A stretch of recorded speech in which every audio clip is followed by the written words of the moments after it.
এই দেখো আমার পটলের দরমা রেডি। হ্যালো বন্ধুরা, তোমরা সবাই কেমন আছো? আশা করছি খুবই ভালো আছো। তো ওয়েলকাম টু মাই ব্লগ। তো চলো আজকে কি করি না করি সবটাই তোমাদের সাথে শেয়ার করবো। প্রথম থেকে শেষ পর্যন্ত ভিডিওটা দেখতে থাকো। তো চলো ব্লগটা শুরু করা যাক। এখান থেকে এই বেড কভারটা কিনে নিলাম। এটা পছন্দ হয়েছে, এইটা না, এর ভেতরেরটা কিনেছি। চলো ঘরে গিয়ে দেখাবো। এসছিল বাড়ির সামনে। এই দেখো বন্ধুরা, এই বেডশিটটা নিয়েছি। তো কেমন হয়েছে অবশ্যই কমেন্ট করে জানিও। মানি সরে যাও। গোলাপ ফুল দেখেছো কেমন হয়েছে অবশ্যই কমেন্ট করে জানিও। আর এখানে মাম্মামের স্নান করা হয়ে গেছে। এদিকে তাকাও। বন্ধুরা, সকালবেলা ঘুম থেকে উঠেই প্রত্যেক দিন আমার মাথায় একটাই চিন্তা পড়ে যায় যে আজকে কি রান্না করব। তো তোমাদের দাদাভাই বলে ফ্রিজে পটল রয়েছে, তুমি আজকে পটলের দরমাই কর। তো যেমন কথা তেমন কাজ। তো আমি লেগে পড়লাম এখানে পটলগুলো ছুলতে। তো পটলগুলো ছুলে নিয়ে এবার এই দেখো পটলগুলো আমি ভালো করে ছুলে নিয়ে এইভাবে ঠিক কেটে নিয়েছি। এবার ভেতরে সব দানাগুলো বের করে নেব। বন্ধুরা এই দেখো আমি পটলের ভেতরে সব দানাগুলো বের করে নিয়েছি চামচের পিছন দিয়ে। দেখো সবগুলোই কিন্তু আমার বের করা হয়ে গেছে। আর এইখানে দেখো পটলের দানা, পেঁয়াজ কুচি, আলু কুচি, টমেটো কুচি, এর মধ্যে লঙ্কাও দেবো, দিয়ে মিক্সার করে নেব। এখানে পুরো মিক্সারে পেস্ট করে নিয়েছি সবটা। আর এখানে আদা রসুন লঙ্কাও পেস্ট করে নিয়েছি একসাথে। এখানে আমি সব গুছিয়ে নিয়ে একেবারে রেডি করে নিয়েছি। অনেকটাই টাইম লাগলো আমার। তো দেখো এখানে কড়াই তেল দিয়ে ধোঁয়া উঠছে। এইবার আমি পটলগুলো ভেজে নেব একটু হালকা করে।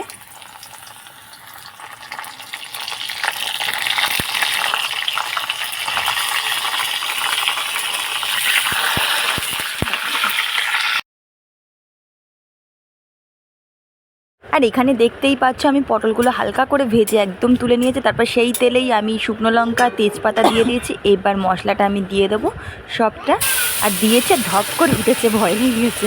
তো দিয়ে এবার ভালো করে কষিয়ে নেবো। দেখতেই পাচ্ছ ভালো করে ওর ওপর এবার নুন, হলুদ গুঁড়ো, জিরের গুঁড়ো সব কিছু দিয়ে ভালো করে কষিয়ে যা যা দেয়, হলুদ গুঁড়ো দিচ্ছি, জিরের গুঁড়ো দিচ্ছি। এবার তারপরে একটু দেবো কাশ্মীরি গুঁড়ো লঙ্কা। আর তারপরে দেবো সামান্য একটু চিনি। আমি চিনিটা কিন্তু প্রত্যেকটা তরকারিতে ইউজ করি একটু কালার আসার জন্য, সেই কারণে। তো এখানে চিনিটা দিয়েছি। আর একটু আমার ভাজা মশলা করা ছিল বাড়িতে, তো সেইটাই দিয়েছি। দিয়ে এবার ভালো করে কষিয়ে নিচ্ছি। যতক্ষণ না তেল ছাড়বে ততক্ষণ কিন্তু আমি কষিয়ে নেবো ভালো করে মশলাটা। এখানে দেখো আমি মশলাটা কষিয়ে যাচ্ছি ভালো করে। তারপর এখানে দেখো আমি একটু কাঁচা বাদাম ছিল ঘরে, ভেজে নিয়েছি। ভেজে একটু কিশমিশ কুচিয়ে নিয়েছি, বাদাম আর কিশমিশ দিয়ে দিয়েছি ভালো করে। ওতে দিয়ে এবার নেড়ে চেড়ে নিচ্ছি। আর এই ফাঁকে কিন্তু আমি এদিকে পুরটা ঠান্ডা হতে দিয়ে গ্যাসে কিন্তু ভাতটা বসিয়ে দিয়েছি। তারপর দেখো এখানে নারকেল কাটি নিয়ে এসেছি। নারকেল কাটিগুলো দিয়ে তোমরা ভাবছো যে কী করবে, তো দেখো নারকেল কাটিতে কী করি আমি।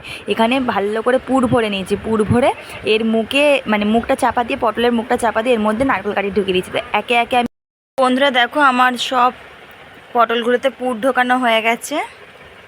মাঝখান দিয়ে আমার একটাই ভুল হয়েছে, আমি আর্ধেকের মানে এই যে মাথাগুলো এগুলো ঠিকঠাক লাগাতে পারিনি। মানে সব গোলমাল হয়ে গেছে, যেমন এইটা ঢিলা হয়ে গেছে।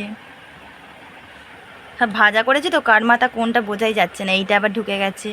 এমনি বাকিগুলো সব ঠিক আছে, দু একটা প্রবলেম হয়ে গেছে। তো চলো এগুলোকে। তো এখানে আমি আবারও কড়াইতে তেল গরম করতে দিয়ে দিয়েছি। শুকনো লঙ্কা আর তেজপাতা দিয়ে দিলাম কড়াই। এইবারে আমার কাছে গরম মশলা নেই বলে, গোটা গরম মশলা নেই বলে গোটা এলাচ আছে, সেইটাই দিয়ে দিচ্ছি একটু ফাটিয়ে। তারপরে এখানে টমেটো আর পেঁয়াজটা বেটে রেখেছিলাম সেটাই দিয়ে দিলাম।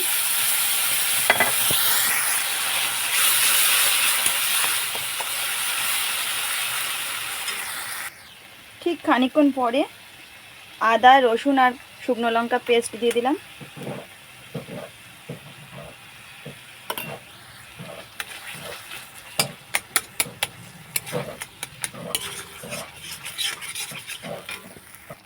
এবারে পরিমাণ মতো লবণ দিয়ে দিলাম, হলুদ, জিরের গুঁড়ো, কাশ্মীরি গুঁড়ো লঙ্কা।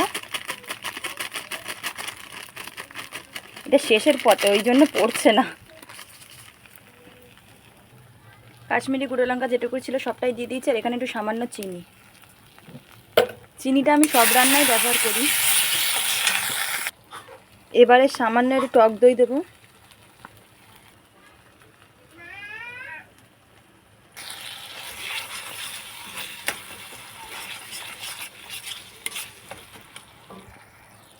টক দইটা দেওয়া হয়ে গেছে। টক দইটা দেওয়ার পরে এবার আমি এখানে মিক্সচারে বাদাম পেস্ট করে রেখেছি সেটাই দিয়ে দেবো।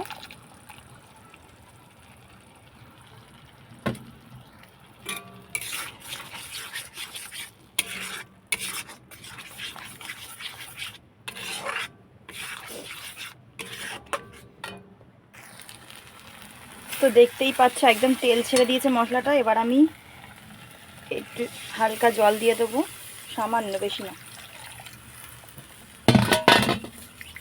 এবার এইটাকে ফুটতে রাখবো, চাপা দিয়ে রাখবো যাতে এটা ফোটে। এটাকে চাপা দিয়ে দিলাম। এখানে দেখছো আমার গ্রেভিটা পুরো একদম কমপ্লিট হয়ে গেছে, ফুটছে। এইবারে আমি পুর দেওয়া পটলগুলো একে একে ছেড়ে দেবো এর মধ্যে। এখানে দেখো আমি সব পটলগুলো দিয়ে দিয়েছি। এবার গ্যাসটা একদম লো ফ্লেমে দিয়ে এটা চাপা দিয়ে রাখবো যাতে এটা সিদ্ধ হয়ে যায়। চলো 8-9 মিনিট পরে আসছি। এখানে দেখতেই পাচ্ছ আমার পটলের দরমা পুরো রেডি হয়ে গেছে আর খুব সুন্দরও দেখতে হয়েছে। চলো খেয়ে দেখা যাক। বন্ধুরা এখন সন্ধেবেলা, তো দেখতেই পাচ্ছ এখানে চা বসিয়ে দিয়েছে। একটু গরম গরম চা খাবো। আমি কিন্তু চা খুব একটা ভালোবাসি না। তোমাদের দাদাভাই আজকে একটু সন্ধেবেলা বাড়িতে আছে বলে সেই জন্যই আমি একটু চাটা করলাম। তা ওর একার জন্য করবো তাই আমি একটু খাচ্ছি বসে বসে। তো এখানে আমি চা খেয়ে নিচ্ছি। তো আজকের ব্লগটা এখানেই শেষ করছি। যদি ভালো লাগে অবশ্যই লাইক, কমেন্ট, শেয়ার, সাবস্ক্রাইব করতে ভুলবে না। আর যারা ফেসবুক থেকে দেখছো অবশ্যই কিন্তু প্রোফাইলটি ফলো করে দিও। তো আজকে এই পর্যন্ত, দেখা হচ্ছে নেক্সট কোনো ভিডিওতে। টাটা সবাইকে।